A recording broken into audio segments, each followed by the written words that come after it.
Herzlich willkommen zu einem neuen Video. Heute zeige ich euch mal wieder eine One-Pot-Pasta, diesmal vegetarisch und asiatisch mit einer Teriyaki-Soße und Gemüse. Dafür als erstes 250 Gramm braune Champignons mit einem Messer in Scheiben schneiden.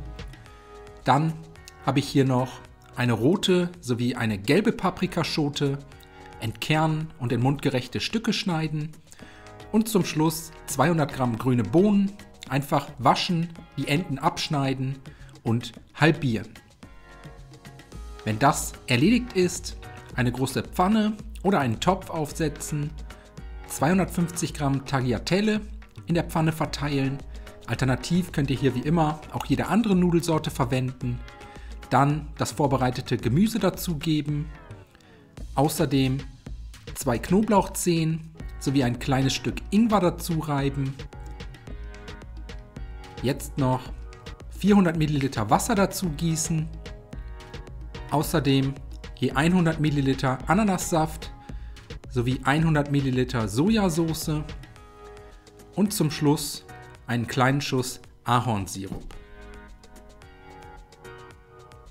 Anschließend alle Zutaten erhitzen, die One-Pot-Pasta zum Kochen bringen und dann bei niedriger Hitze und geschlossenem Deckel ganz langsam köcheln lassen.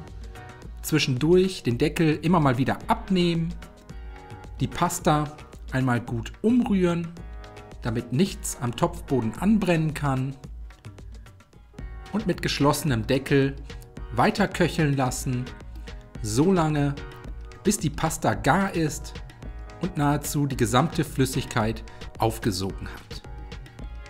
Anschließend sind wir auch schon fertig.